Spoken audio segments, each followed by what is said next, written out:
Hey nerds, Farmer Jesse here. Welcome to Growers Daily, your daily dose of ecological farming insight. It is Thursday, February the 20th, 2025, and today we're going to talk about growing vining crops, winter squash, sweet potatoes, etc. on permanent beds, hedge wedges, and field tips for getting the season started earlier.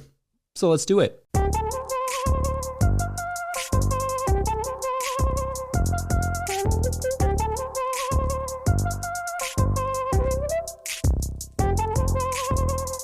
All right, well, welcome to Thursday, friends. Not a lot to report on my end, farm-wise. We got a little more snow yesterday, so that was fun.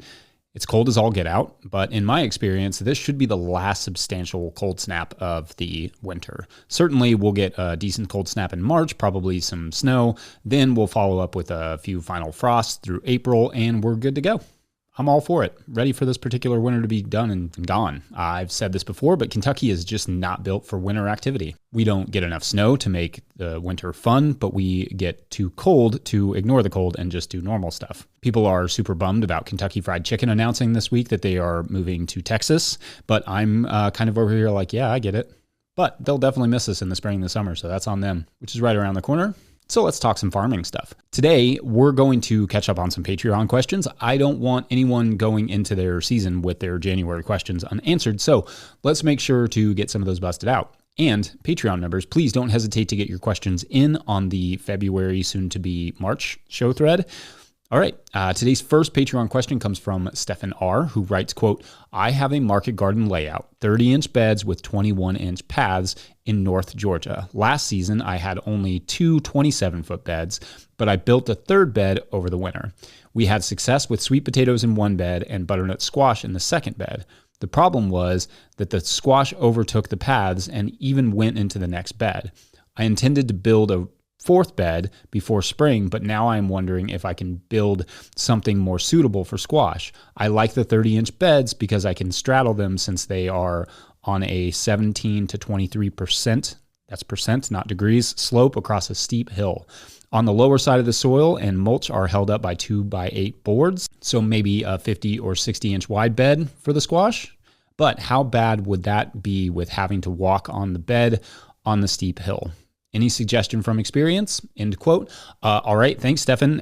Great questions. And for the listeners, since that was a lot of numbers, Stefan's basic problem here is that they want to grow vining crops and are currently using the standard 30-inch bed, 75 centimeter beds on a slope, but is wondering if perhaps wider beds would make more sense for their goals and for keeping the crops from creeping into the next bed. So although the slope is relevant, we'll put a pin in that particular part of it for a second, because what Stefan is really asking about here is how to grow vining crops on permanent beds, and would wider beds be better? So no, even if those beds were like 60 inches, which would be 152 centimeters, the vines of, say, butternut squash are going to creep into the next bed over. Now, you may be able to fit more plants, like we grow 2 staggered rows of squash on our 48-inch beds, but they still creep. So no matter if you're on a slope or not, here's what to think about. First, to grow vining crops, your pathway management has to be on point. That means that you need to either have the pathways mulched or have them so rid of weeds that it won't be a problem as the crops grow over the pathways. Living pathways do not work for vining crops. None of our living pathways are where we grow vining crops. It becomes a mess really, really quickly. Some people grow vining crops on plastic or in landscape fabric, not just for the in-row weeds, like the ones in between the plants, but also the pathway weeds, because you do not want to be out there stepping on flowers and vines, pulling weeds. And once the plants grow over the paths, there are no more opportunities to cultivate. So there's that. Then with squash, there are varieties that are called bush habit or semi-bush habit that will stay in their lane a little bit better, meaning they have shorter vines. They don't creep out quite as much, but they will still touch the other rows with their leaves. They still get pretty big, just not invade them quite as much. I personally don't worry too much about the invasion between squash varieties, but in your case, you definitely don't want the squash hiding in the sweet potatoes, because that would make squash harvest impossible without going through every one of your sweet potato vines looking for squashes. Yeah. As for the sweet potato vines, there's not much you can do with those. The sweet potato vines, in terms of keeping them in their lanes, is just not, they just are going to creep. They really want to sprawl, and I've seen some literature suggest that mowing them can have negative effects on root yield, so I wouldn't do that either. Now, Well, we have grown sweet potatoes with beds of popcorn in between them, and that works fine, or even well, because the sweet potato vines eventually help shade the soil beneath the popcorn, but growing them next to squash would be tough. You really could use a tall buffer crop between those two for the best use of space. So if you do build that third row, a corn or something simple like dent corn, popcorn, whatever in the middle could be a better option. As for your slope and terracing, generally a terrace that has room for multiple beds would be preferred just in terms of management.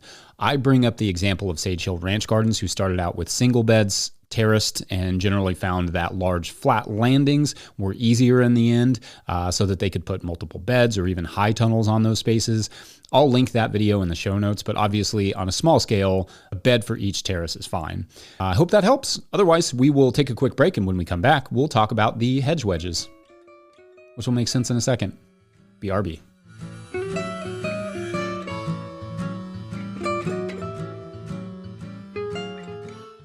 Today's episode of Growers Daily is brought to you by GrowSmart. Curious if your soil will be ready for planting this spring? GrowSmart can help you find out with their at-home soil tests. They'll ship it right to your door. Just send it back with your prepaid shipping and you'll have your lab results in just 2 business days. Their reports are simple with tailored seasonal recommendations for fertilizers and amendments. Order now at growsmart.com and use the code DAILY for 10% off. That's DAILY.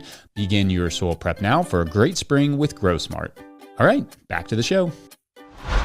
If you, the listener, are enjoying this content, getting even a small amount of value from it, consider supporting our work over at patreon.com/no-till-growers. I will try to get to questions from everywhere that questions come in, but I will always get to your Patreon questions now. Today's Patreon question comes from Patreon member Amy Blankenship, who writes, quote, I enjoy the stock footage you have of your farm. I'm curious why you have those triangular beds and what you put in them. Also, how do you organize your footage to put your fingers on the perfect clip when you need it, end quote. Okay, so fun question, Amy. Thank you. So for those of you who are only podcast listeners, shouts to you. You all are a growing audience, and that is super cool to see. However, it is going to be a little bit hard to explain what Amy is referring to here. But essentially, I try to overlay some video clips on these podcasts so it's not all my face for 20 minutes. But also, in that footage, you can see drone shots of our farm where the beds are going in a few different directions.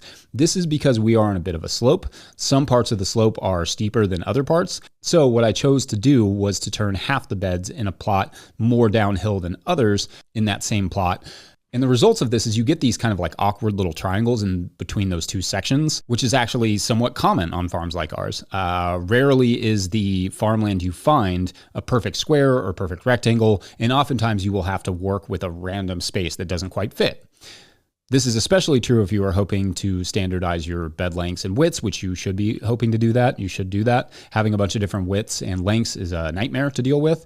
When I was at the Oak Conference, Daniel Mays for the farm was talking about how he has a couple awkward triangular sections there at the farm where they have some perennials planted. So anyway, yes, we have a handful of different triangles on our farm, and we call them our hedge wedges, which I love. Up until this point, we have mostly used them for annual flowers like tithonia and sunflowers, along with some perennial herbs like thyme and sage and anise hyssop and bronze fennel, mostly just to call in butterflies and beneficials. We also have birdhouses there that mostly house sparrows and bluebirds and that sort of thing. So lots of birds like to land on them, which I want a lot of infrastructure for bird perching around the farm. Similar to how Daniel Mays has said he wanted a flowering perennial within 50 feet of every annual plant that he grows. I want that, but also I want a bird perch within 50 feet of every plant we grow. Now, however, we are starting to plant in some trees and shrubs like serviceberry and gumi and others for some diversity and fruit and such. I think the reason it took us so long to start doing that was largely the fact that we wanted to make sure we liked the beds where they were before we started planting perennials around them. I hear the phrase, the best time to plant a tree was 20 years ago, the next best time is today, or whatever, but I will only add the addendum that the best time to plant a tree is today, so long as you know that you are not going to have to rework that area and remove that tree in the next couple of years. Sometimes getting to know the property takes some time, especially here where the weather is erratic and the drainage in the soil is a lot harder to manage than it looked like on paper. In fact, there was one area that we had to move from being across the slope All the beds were running across the slope. We had to turn all of those beds downhill just to deal with the drainage, which would have required us to get rid of some of the perennials that we had in that area if we'd put them there. But we didn't, because we were waiting to make sure everything worked out. We had messed up doing that sort of thing in the past on other farms. So that was a lesson we brought with us to this farm. Like, don't just go straight into perennial planting. Be like mindful about it, especially because perennial plants and native plants can be such a huge investment. It's worth taking the time to plan it out and prepare those areas, in my opinion. As for the organization of the B-roll footage that Amy referred to, that is really just a matter of me having tons of footage from over the years of making videos for this YouTube channel, which are not super well organized, honestly. I usually have to remember what time of year it was or what year it was when I shot this or that thing that I'm trying to find and then I have to find the corresponding hard drive.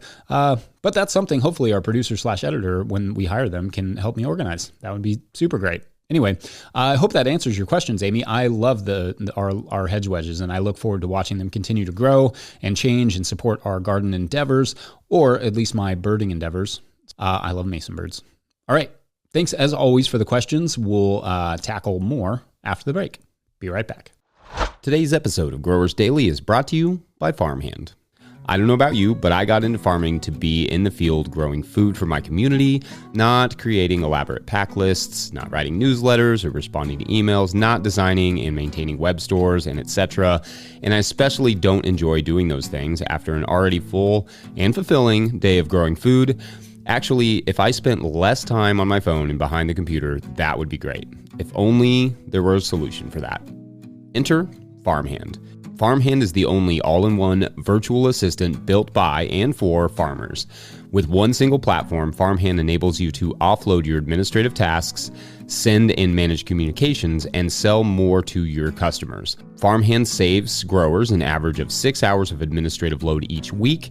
That's 6 hours so you can get back into the field, spend more time with friends or family, or have a life outside of the farm, which is actually a thing. Think about it. What would you do with an extra 6 hours a week? Sign up for a free trial with the link in the show notes, because now is the best time to dial in those systems for the next growing season. Follow the Farmhand link in the show notes to learn more.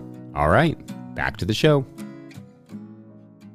All right, our last Patreon question of the day is from Pierre and Lachance at Yellowbird Creek Restoration Farm, who writes, quote, "My question is for tips for early starts to the season. We are in Texas, home of Kentucky Fried Chicken, notably, and we can grow all year. But this year, I plan to take July and August off to not have to fight the potential drought and heat. So I need to offset early growth in the fields. What are some tips you found work to plant early and protect the early plants against potential cold, or seeds to germinate in lower temperatures? Maybe good varieties for this purpose," end quote. Awesome. 'Tis the season for plant starting and trying to get a jump on things, and I'm all about it. Now, I can see that much of Texas is getting a slightly more tame version of the cold snap that we are right now, but you will be back into the 70s next week, and it's basically what we would consider maybe April here in Kentucky for you all. And so really there's a lot you can do right now. First, I should say that pushing the seasons is this business. For the home grower, whether you get your tomatoes 2 weeks earlier than everyone else doesn't really matter that much. In market farming, it's pretty much everything. Those 2 weeks could mean thousands of dollars in sales. And in fact, not just the more complex, warmer weather crops like tomatoes, it's also radishes and lettuce and basically any fresh vegetables. What we found is that radishes, for instance, are an easy sell if you're the first one to market with them. But in May, when everyone else has them, the sales take a massive nosedive. Mostly what we try to do is go early with a crop, then skip the main season of that crop, then come back when everyone else has moved on. Squash is a good example of this, where we will grow early squash, mow it as soon as it stops selling, like in June, and all the field growers dump theirs on the market. And then I replant it so that in 6 weeks or so, I'm the only one or one of the few people that have summer squashes. Or for tomatoes, I don't bother too much with early field tomatoes. We grow some just for our regular customers, but not for like a huge market. Instead, we try to be rolling into market with tomatoes in mid-August when everyone else's are blighting out. So anyway, I feel like I'm digressing a bit, but you get the idea. To get crops early, the greenhouse is a huge part of that. Obviously, it's your garden outside of your garden where the weather is on California time and things grow happily all the time. And so far this winter, I've covered a lot on the greenhouse stuff and that sort of thing recently. So let's talk a little bit more about prepping the fields and protecting the crops once they go in. Getting early crops is really about having the plants ready to go into the soil that's ready to receive them. So for some folks, that will mean raised beds to help get the soil warmed up and dried down a bit. It could also mean adding a tarp over top of those beds to keep them from getting overly soggy, but also slightly warm them, perhaps with an old piece of high tunnel plastic over top to help amplify that warmth. Of course, things like high tunnels and cat tunnels can definitely come in handy, even or maybe especially in warm climates. Alternatively to giant sheets of plastic, and albeit still petroleum-based products, but row covers can help warm soil as well.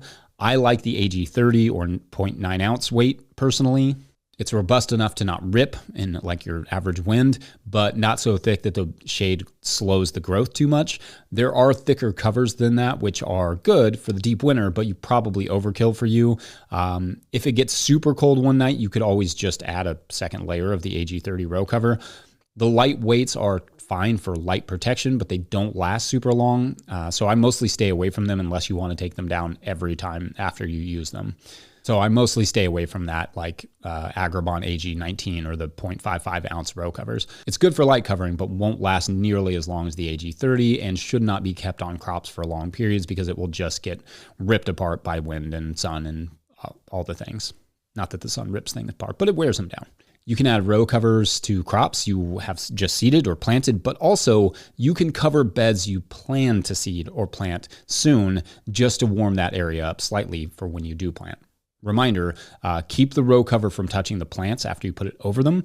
For this, you will need hoops. You can buy hoops from places like Johnny Selected Seeds, or you can build your own. I use 9-gauge wire, cut at lengths that are at least double the bed width to keep the row cover off of the crop and secure it very tightly. Row covers will honestly get you pretty far in terms of getting ahead of the season so long as you are using it well. Almost nowhere in the market garden is there a better investment than in what we call season extension. That would be like row covers, tunnels, etc. Because like I said, pushing the seasons is a huge part of what we do, especially at the farmer's market. All right. I hope that's helpful, and you all feel free to add your 2 cents in the comments section, and I'm going to wrap it up there. Don't forget to join the MLS Major League Soccer Growers Daily Fantasy League. You have to do that in the next couple days, so I don't have to play by myself. Actually, there are 8 of you so far, so let's grow that a little bit. A great chance to get to know our domestic men's soccer league. Well, one of them, the one that hosts a fantasy league at least, and I'll try and come up with a prize for the winner, which again will be me, so it'll be awesome. Before we go, speaking of season extension, I want to give one last shout out to the good folks at Rimmel Greenhouses for making this show possible. Whether you're growing tomatoes for market, flowers in the spring, or vegetables for your family, growing in a high tunnel protected from the weather provides the right environment for a harvest you can count on. Rimmel Greenhouses are strong, durable, and easy to assemble, offering the quality you need to grow productively year-round. The team of experts at Rimmel Greenhouse Systems will be your trusted partners to ensure you get exceptional value from your greenhouse or high tunnel investment. Visit Rimmel.com today to get growing. Big thanks to all of our show sponsors. Huge shouts to Willie Breeding for the theme music and the team at No-Till Growers for their support. Also, shouts to Epidemic Sound for the background music. Good stuff, probably. Pick up a copy of the Living Soil Handbook or the Seed Farmer at no-tillgrowers.com to support our work. Big thank you to everyone at patreon.com/no-tillgrowers, where at a certain level, or if you just bump up from one level to another, or sign up in the month of February, you get a shout out on the show. So big shout outs today to, we got a solo, Blair P. This is the story of a teenager who goes on a camping trip with their parents, and Blair is off in the woods, decides to climb a tree, loves climbing trees, always loved climbing trees, climbs a tree, and it's just a magnificent giant oak tree of some sort, and Blair climbs it but finds in the middle a giant nest of hummingbirds. And this is actually a thing a little bit. I've just read about it, but what's interesting about this particular nest is that they actually all speak English, and it turns out they are all spies. And even better, they all have code names or names that are references to their favorite bands, and one of them is called the Velveteen, which is weirdly obscure for a talking hummingbird. So that's fun. Anyway, great story. Thanks for watching and or listening. We will see you tomorrow for Friday Feedback. Feedback Friday. Either way works. Yeah. All right. Thanks, you all.